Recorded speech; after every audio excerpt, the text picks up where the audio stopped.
రక్షకుడైన నజరేయుడైన యేసుక్రీస్తు నామంలో మీ అందరికీ ప్రేమపూర్వక వందనాలు తెలియజేస్తున్నాను. దేవుని నామానికి మహిమ కలుగును గాక. అందరూ బాగున్నారండి?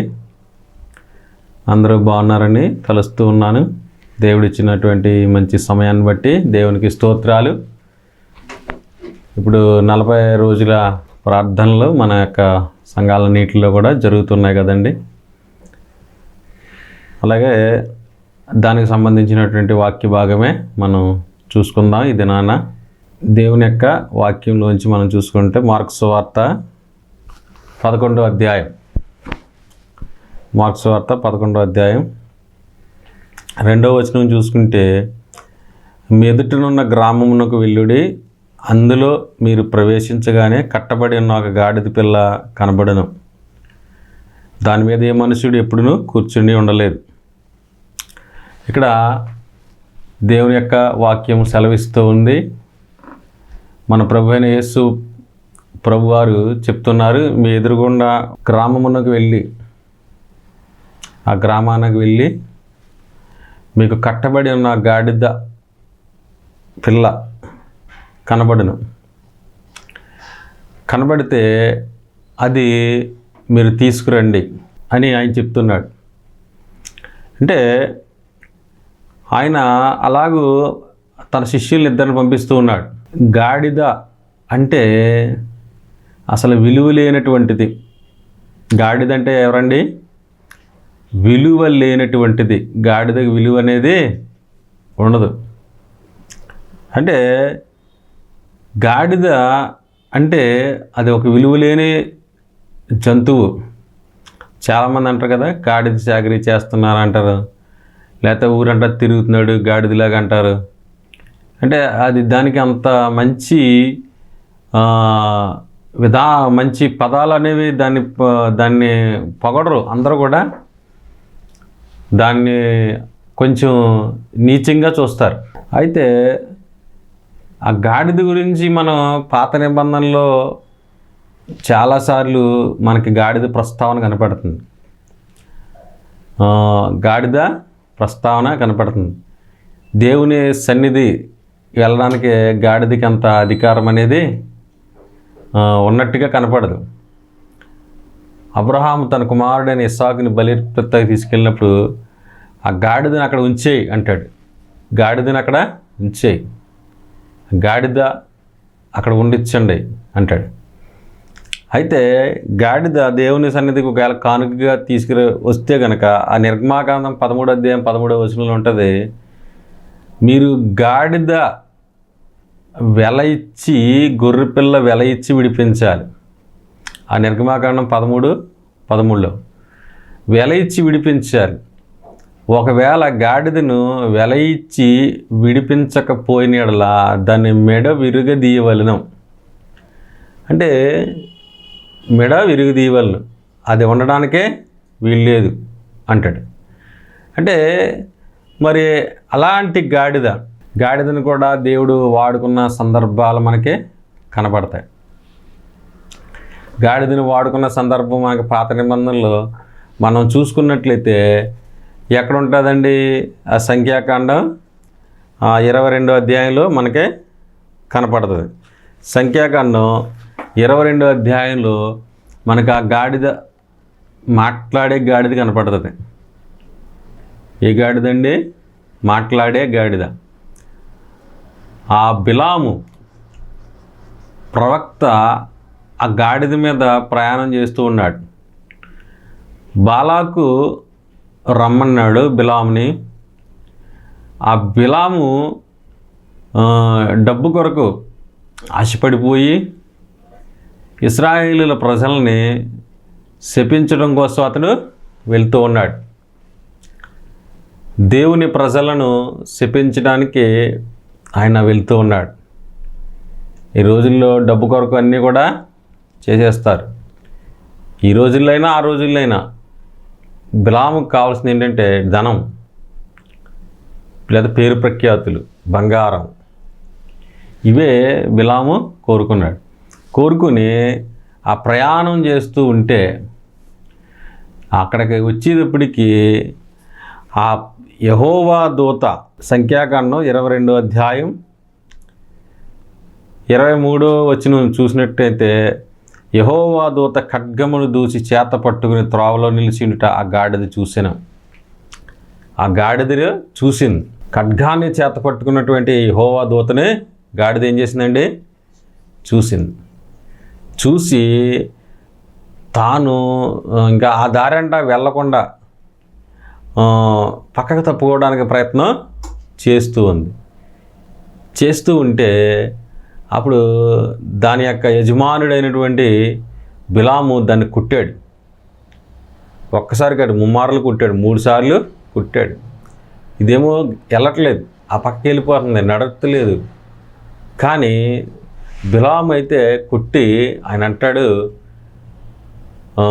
తనకి చాలా రౌద్రం వచ్చేసింది అనమాట. ఈ గాడిద ఎందుకు మాట అనట్లేదు అని చాలా రౌద్రం వచ్చేసింది. చూడండి, గాడిదను వాడుకున్న సందర్భాలు కనపడింది.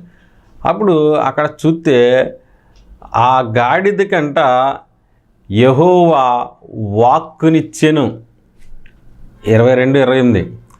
అప్పుడు యెహోవా ఆ గాడిదకు వాక్కు ఇచ్చెను. చూడండి, గాడిద నోటిని దేవుడు తెరిచాడు. గాడిద మాట్లాడండి మానవ స్వరముతో. దేవుడు ఏదైనా చేయగలిగిన సమర్థుడు.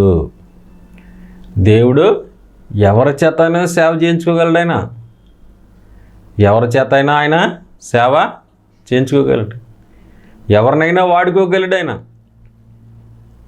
మనం ఏదో పెద్ద మేము గొప్పవారమే, మేమే వీరులము శూరులము, మా అంతటోళ్ళు లేడు అని అనుకోక్కర్లేదు. గాడిదను ఆయనకు వాక్కునిస్తే గాడిద మాట్లాడింది. గాడిద నోటిని దేవుడు తెరిచాడు. యెహోవా గాడిదకు వాక్కునిచ్చాడంట.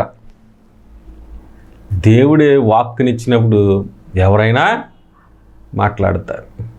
గాడిద మాట్లాడింది. ఆ ప్రవక్త యొక్క వెర్రితనాన్ని మాట్లాడింది అన్నమాట. నీవు నన్ను ముమ్మారు కుట్టితివే, నేనేం చేశానంటే అదిగో. అప్పుడు బిలాము భయపడాలి వాస్తవంగా, ఇది గాడిద మాట్లాడతాం ఏంట్రా అని. కానీ బిలాము అక్కడ భయపడినట్టుగా ఏమీ కనపడతలేదు. బిలాము అంటున్నాడు, నా చేతిలో ఖడ్గం ఉంటే నిన్ను ముక్కలుగా నరికేద్దుని అంటున్నాడు. గాడిదని ముక్కల కింద నరికేద్దుని అని ఇంకా గాడిదని తిడుతున్నాడు. ఇక్కడ చూడండి, గాడిద బిలాము ఇద్దరు కూడా మాట్లాడుకునే సందర్భంగా మనకు కనపడుతుంది. మానవ స్వరంతో గాడిద మాట్లాడుతూ ఉంది. అయితే ఈ మాట్లాడుతున్నటువంటి ఈ గాడిద వీళ్ళిద్దరూ ఇరువురు మాట్లాడుకుంటుండగా అప్పుడు దేవుడు బిలాము కన్నులు తెరిచాడు. బిలాము యొక్క కన్నులు తెరవబడిన తర్వాత ఇదిగో ఈ గాడిదే నిన్ను కాపాడింది, లేకపోతే నేను నిన్ను చంపేద్దును అని దేవుని దూత మాట్లాడినట్టుగా కనపడుతుంది. అయితే విచిత్రం ఏంటంటే గాడిద తన మానవ స్వరముతోటే మాట్లాడడం, గాడిద దేవుని యొక్క దూతని చూడడం, తెరవబడడం, ఇదంతా కూడా ఒక విధంగా చెప్పాలంటే గాడిద అనేది కొంచెం అక్కడ ఎంత నిషిద్ధమైనటువంటిది అయినప్పటికీ ఆ దేవుని యొక్క ప్రవక్తని, అతని వెర్రితనాన్ని గాడిద అడ్డగించినట్టుగా మనకి కనబడుతుందన్నమాట. అయితే బిలాము అయితే చూడలేకపోయాడు. బిలాము కన్నులు మూతబడిపోయినాయి. దేనికంటే ధనాపేక్ష సమస్త గిడులకి మూలం. ధనం సంపాదించుకుందాం, బంగారం సంపాదించుకుందాం, రాజును సంతోషపెడదాం, ఇశ్రాయేలుని శపిద్దాం. చూడండి, ఇశ్రాయేలుని ఎవరు కూడా శపించకూడదు. వాళ్ళని ఆశీర్వదించి వారిని ఆశీర్వదిస్తాను, శపించి వారిని శపించబడతారని అబ్రహాం పిలిచినప్పుడే దేవుడు చెప్పాడు. అయితే దేవుని యొక్క ప్రజలుగా వారు ఉన్నారు, దేవుడు ఏర్పరుచుకునే జనాంగంగా వారు ఉన్నారు. అయితే ఈ గాడిద యొక్క ఆ గాడిద మాట్లాడింది. ఇలాగా మనకు పాత నిబంధనలో అనేక సందర్భాలు మనకు కనబడతాయి. గాడిద అయితే ఇక్కడ యేసు ప్రభువారు ఇక్కడికి వచ్చేటప్పటికి ఈ యొక్క మార్కు సువార్త 11వ అధ్యాయం వచ్చేటప్పటికి యేసు ప్రభువారు అంటున్నారు, వెళ్ళి ఒక గాడిదను తీసుకురండి, గాడిద పిల్ల అంటే దాన్ని తీసుకురండి నేను అన్నీ ఆవిడ పంపిస్తూ ఉన్నాడు అనమాట యేసు ప్రభువారు. గాడిదని ఎవరైనా ఘనత కొరకు ఎవరైనా గుర్రాన్ని కోరుకుంటారు. గుర్రం రాజస్థానికే గుర్తు, గుర్రం కావాలి ఎవరైనా. కానీ గాడిదను ఆయన కోరుకుంటూ ఉన్నాడు. చూడండి ఆయన ఎంత తగ్గింపు. జీసస్ యేసుక్రీస్తు ప్రభువారు అన్నిటిలో కూడా ఆయన తగ్గింపు కలిగిన వ్యక్తి. విలువలేని జంతువుని ఆయన కోరుకుంటున్నాడు. మీరు వెళ్ళండి, అక్కడ కట్టబడి ఉన్న గాడిద పిల్ల కనబడును, దాని మీద ఏ మనుష్యుడు ఎప్పుడు కూర్చుండలేదు. మీరు దాన్ని విప్పి తోలుకురండి, దాన్ని విప్పండి, దాని కట్లు విప్పండి. అది బంధింపబడి ఉంది, స్వేచ్ఛ లేదు దానికి. గాడిదకి స్వేచ్ఛ అనేది లేదు. అలాగే ఈ లోకంలో కూడా మనుషులకి స్వేచ్ఛ లేదు, కట్టబడి ఉన్నారు. దేంతో కట్టబడి ఉన్నారంటే ఈ లోక సంబంధమైన వ్యసనాలు, బానిసత్వం, ఈ లోక సంబంధమైనటువంటి తాగుడనే వ్యసనాలు, ఈ లోక సంబంధమైన విభిచారం అనే వ్యసనం, ఈ లోక సంబంధం ధనాపేక్ష అనే వ్యసనాలు, ఇవన్నీ కూడా కట్టబడి ఉన్నారు మనుషులు. ఈ కట్టబడి ఉన్న మనుషులకు ఈ సాదృశ్యంగా ఈ గాడిద కనపడుతూ ఉంది. ఈ కట్టబడి ఉన్నటువంటి మనుషులకు ఎలా అయితే కట్టబడి ఉన్నారో, రకరకాల పాపము చేత కట్టబడి ఉన్నారు, అసూయల చేత, ఈర్ష్యల చేత, ఏదో రీతిగా మనుషుడు కట్టబడి ఉన్నాడు. ఆ కట్టబడి ఉన్నటువంటి మనుష్యుణ్ణి విడిపించడం కోసమే ప్రభువారు ఈ లోకానికి వచ్చారు. ఇక్కడ తన శిష్యుల్ని పంపిస్తున్నారు, మీరు ఇళ్ళ గాడిదని విప్పుకురండి అని పంపిస్తున్నారంట. అయితే ఆ మనుషులు వెళ్ళి విప్పుతూ ఉండగా అప్పుడు మీరెందుకు ఇలాగూ చేయుచున్నారని మిమ్మల్ని అడిగిన ఎడల అది ప్రభువుకు కావలసి ఉన్నదని చెప్పుడే. దేవుని స్తోత్రం, హల్లెలూయా. గాడిద, విలువలేని గాడిద, కట్టబడి ఉన్న గాడిద, ఈ లోకంలో హీనమైన గాడిద. కానీ ఎవరికి కావాలంటే ప్రభువుకి కావాలి. మన జీవితాల్లో కూడా చాలామంది మన జీవితాలు ఎందుకు, ఈ పరిస్థితులు ఎందుకు ఇలా ఉన్నాయి, ఎందుకు ఇలాగ అయిపోయింది, లేకపోతే మనల్ని ఆదుకునేవారు ఎవరు లేరే, మనకి ఇంకా అయిపోయింది మన జీవితం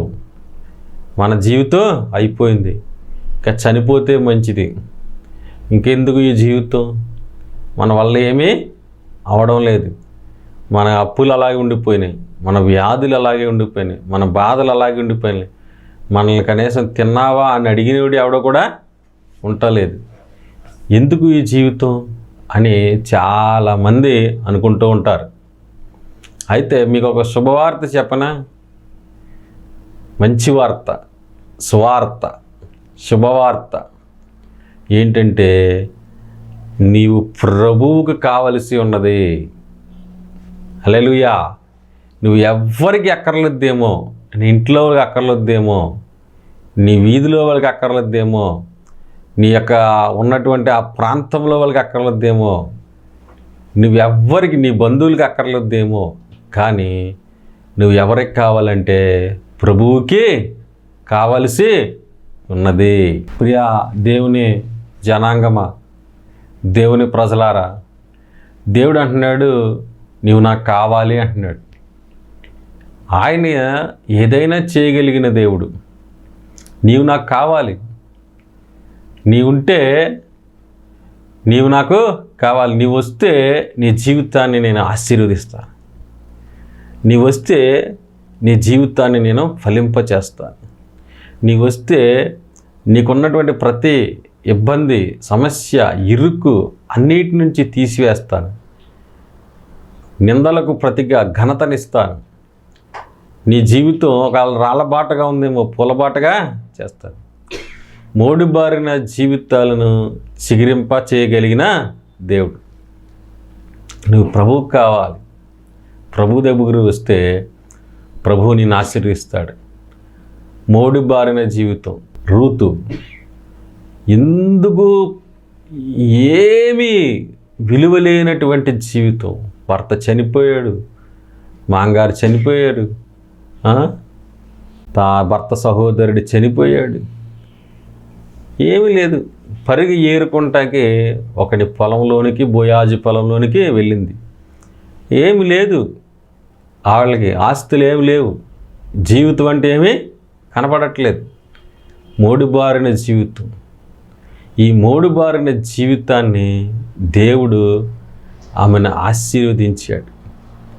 ఏ పొలంలోనికి పరిగె వేరుకుంటాకి ఆమె వెళ్ళిందో అదే పొలమునకు దేవుడు యజమానురాలుగా చేశాడు.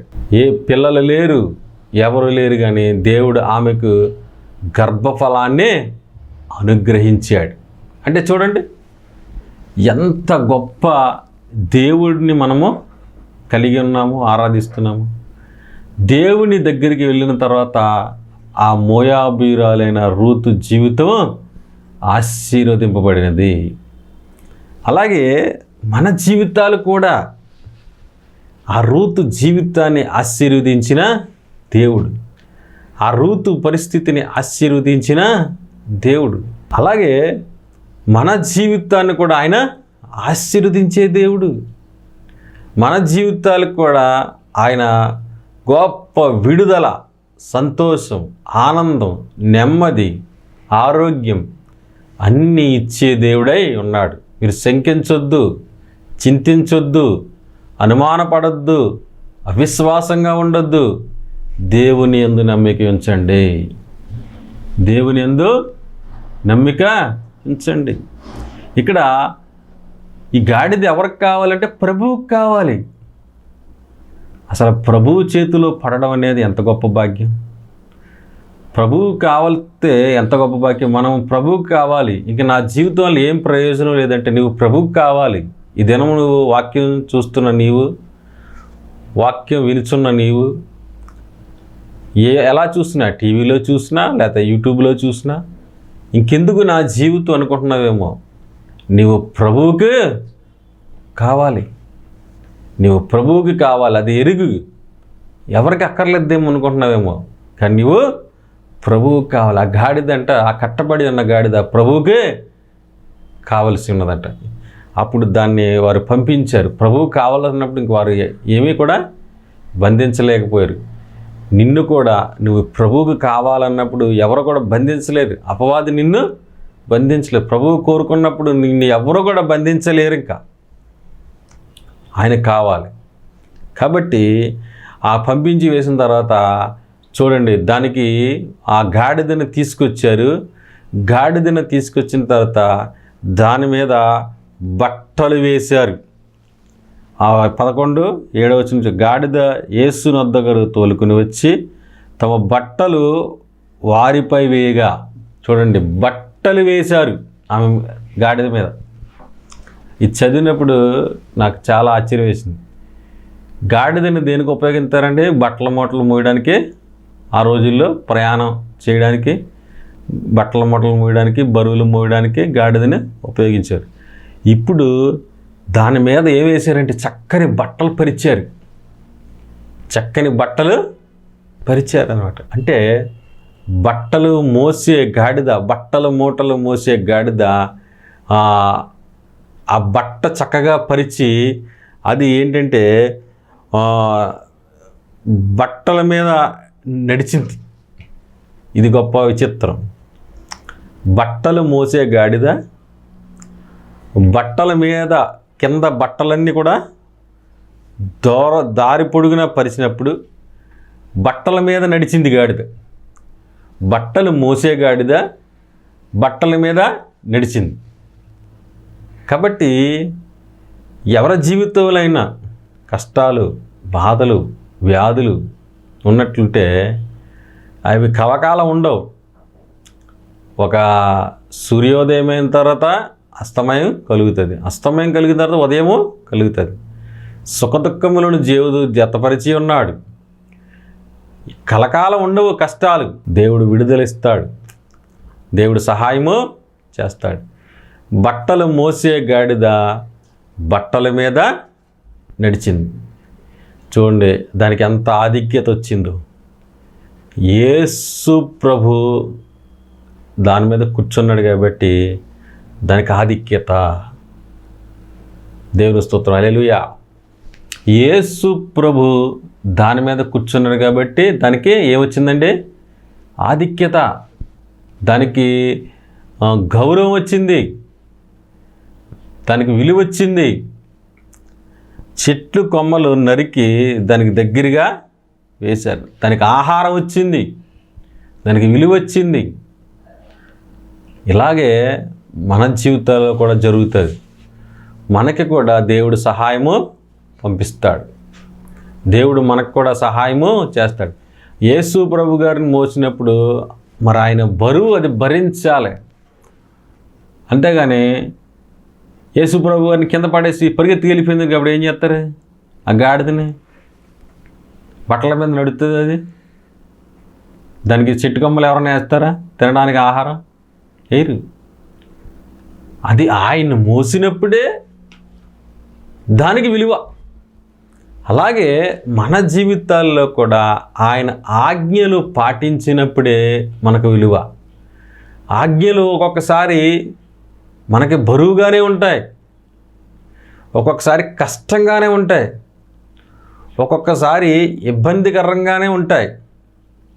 అయినా బరువైనా ఏదైనా ఆ గాడిద ఎలా అయితే యేసు ప్రభువుని మోస్తూ ఘనత తెచ్చుకుందో అలాగే మన జీవితాల్లో కూడా ఆయన ఆజ్ఞలను మనం పాటిస్తే భారం అయిపోతుంది. ఒక్కొక్కసారి అవతల వ్యక్తి మనల్ని నిష్కారణంగా తిట్టేయచ్చు, కానీ మనం ఎదురు మాట్లాడలేని పరిస్థితి వస్తుంది.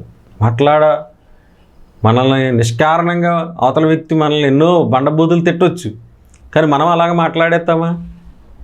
లోకస్తుల్లాగా మనం మాట్లాడగలుగుతామా? లేకపోతే అవతల వ్యక్తి మనల్ని ఎంతో అన్యాయం చేయొచ్చు, మనం అలా అన్యాయం చేస్తామా? మనం క్షమిస్తాం, మనం ప్రేమిస్తాం. ఎందుకంటే మన దేవుడు మనకి అదే మాదిరి చూపించాడు.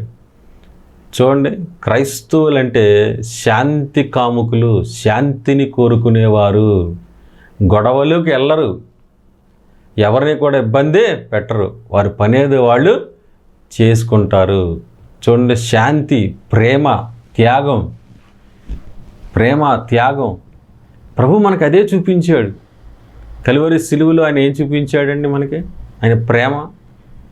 ఆయన అంత బాధపడుస్తుంటే కూడా ఆయన అంటాడు, తండ్రి వీరేమి చేయుచున్నారు ఎరుగరు గనుక వీరిని క్షమించు. ప్రభువారు మనకు చూపిన మాదిరి అదే. ప్రభువారు మనకి చూపించినటువంటి గొప్ప మాదిరి అదే. క్షమించు ప్రభువా, అన్యాయం చేశారా, అక్రమం చేశారా, ఇబ్బంది పెట్టారా, ఏది చేసినా కూడా మనకి ఆయన చూపించేది ఏంటంటే క్షమించడం. మీరు ఎప్పుడైతే క్షమిస్తారో అప్పుడు మీ పాపములు కూడా క్షమించబడతాయి. మన ఎడల ఎవరైనా ఒకవేళ పొరపాటుగా నడుచుకున్నా, ఒకవేళ ఇబ్బందిగా నడుచుకున్నా, ఒకవేళ మన సొత్తు అపహరించినా మనం వాళ్ళని క్షమించాలి. ఎప్పుడైతే ఇతరులను మనం ఎప్పుడైతే క్షమిస్తామో మనం అప్పుడు క్షమించబడతాం. కాబట్టి ఇక్కడ ఈ సన్నివేశంలో మనకి కనబడేది ఏంటంటే ఆ గాడిదను విప్పుకొచ్చిన తర్వాత ఆ గాడిదకి విలువ అనేది వచ్చింది. ఈ రోజుల్లో కూడా మనం యేసయ్య దగ్గరికి వస్తే మనకు కూడా విలువ అనేది వస్తుంది. దేవుని స్తోత్రం, హల్లెలూయా. మనకు కూడా విలువనిచ్చే దేవుడు ఆయన. బరువైనా మొయ్యాలి, భారమైనా మొయ్యాలి. కాబట్టి మనకి ఇబ్బంది అయినా, ఇరుకైనా, ఏదైనా సరే యేసు ప్రభువు నా దేవుడు, ఆయన నా రక్షకుడు. యేసు ప్రభువుని నమ్ముకున్నందుకు నేను బాధపడను. ఏదైనా పోగొట్టుకుంటాను ఈ భూలోకంలో, నాకు వచ్చే సౌకర్యాలు అయినా పోగొట్టుకుంటాను, నాకు వచ్చే దాన్ని దేన్నైనా పోగొట్టుకుంటాను, అవసరమైతే నా ప్రాణాన్నైనా నేను పోగొట్టుకుంటాను, కానీ నా ప్రభువును విడువను. అందుకని అంతము వరకు నిలిచిన వాడే రక్షింపబడును. అంతము వరకు నిలవాలి. మరణాపాయం వచ్చిన నమ్మకంగా ఉండుము. మన జీవితాల్లో ఏది ఏమైనా కూడా చివరి వరకు మనము నిలిచేవారుగా ఉండాలి. ఆ ప్రాంతము నుండి ఆ వెళ్తున్నటువంటి ప్రాంతము వరకు ఆ గాడిద యేసయ్యనే మోసింది కాబట్టే దానికి విలువ వచ్చింది. బట్టల మీద నడిచే గాడిద, బట్టలు మోసే గాడిద బట్టల మీద నడిచింది. ఆహారము దాని నోటి దగ్గరికి వచ్చింది, దానికి విలువ వచ్చింది. యేసయ్యను మోసిన తర్వాత దాని జీవితానికి ఒక విలువ వచ్చి ఉంటుంది ఖచ్చితంగా. ఎప్పుడైనా ఆ గాడిదను చూసినప్పుడు ఇది ఒకప్పుడు యేసయ్యను మోసిందిరా గాడిద అని దానికి విలువిస్తారు. కాబట్టి విలువ అనేది వస్తుంది. యేసు ప్రభు నమ్మకం తర్వాత మనకి దేవుడు విలువనిస్తాడు, మనకే సహాయము చేస్తాడు. కాబట్టి నువ్వు దేని గురించి భయపడకూడదు, దేని గురించి దిగులు చెందకూడదు. అయ్యో నా జీవితం ఏంటి ఇలా అయిపోయింది, నా బ్రతికేంటి ఇలా అయిపోయింది అని నువ్వు దేని విషయంలో కూడా బాధపడకూడదు. గాడిదని వాడుకున్న దేవుడు నిన్ను నన్ను కూడా వాడుకుంటా. ఆ పాత నిబంధనలో ఆ ప్రవక్తను గద్దించడానికి ఆ గాడిదకి స్వరాన్ని ఇచ్చిన దేవుడు. ఈ కొత్త నిబంధనలో ఆ గాడిద మోయడానికి వాడుకున్న దేవుడు. నిషేధింపబడినటువంటి గాడిద, విలువలేని గాడిదని దేవుడు వాడుకున్నాడు. అలాగే మన జీవితాల్లో కూడా ఆయన విలువని ఇస్తాడు, మనకు సహాయం ఆయన పంపిస్తాడు. కాబట్టి మనం ఏ విషయంలో కూడా దిగులు చెందకూడదు, మనం ఏ విషయంలో కూడా ఇంకా చింతించే వారంగాను అవిశ్వాసంగా మనము ఉండకూడదు. దేవుడు మనకు సహాయాన్ని పంపిస్తాడు. ఈ సన్నివేశం మనకు కనపడుతుంది కాబట్టి ఈ సన్నివేశాన్ని కట్టబడి ఉన్న మనల్ని ఆయన విడిపించి మనం ఆయన ఆజ్ఞలు పాటించేలాగా చేశాడు. ఆయన ఆజ్ఞలు పాటించడం వల్ల మనకు అత్యధికమైన ఘనత, ఆనందము, సంతోషము ఈ భూలోకం మట్టికే కాదు, ఈ భూమిని విడిచిన తర్వాత పరలోకాన్ని కూడా ఆయన అనుగ్రహిస్తాడు. కాబట్టి దేవుని ప్రజలారా, ఈ వాక్యాన్ని చూస్తూ వినుచున్నటువంటి దేవుని ప్రజలారా, మీరు విశ్వాసమందు ధైర్యంగా ఉండి దేవుడు తోడుగా ఉన్నాడు, నాకు సహాయం చేస్తాడు అని విశ్వాసంతో ముందుకు సాగండి. దేవుడు మీకు సహాయాన్ని పంపిస్తాడు. చిన్న ప్రార్థన చేసుకుందాం. పరిశుద్ధుడైన మా తండ్రి, కృప కలిగిన దేవ స్తోత్రాలు. భవిష్యత్తు లేనటువంటి గాడిదకి, విలువ లేని గాడిదను నువ్వు ఎన్నుకొని ప్రభువా నువ్వు దాని మీద కూర్చున్నప్పుడు దానికి విలువ వచ్చింది. అన్ని విషయాల్లో దానికి తగినటువంటి ఉపకారం కూడా జరిగింది. ఆ చెట్టు కొమ్మలన్నీ కూడా దగ్గరికి నరికి ఆ గాడిదకి వారు వేసినట్టుగా కనపడుతుంది. ప్రభువానికి స్తోత్రాలు అని స్తుతిస్తూ దేవాన్ని చిత్తాన్ని నెరవేర్చని ఈ కార్యక్రమం చూసిన బిడ్డలను ఆశీర్వదించండి.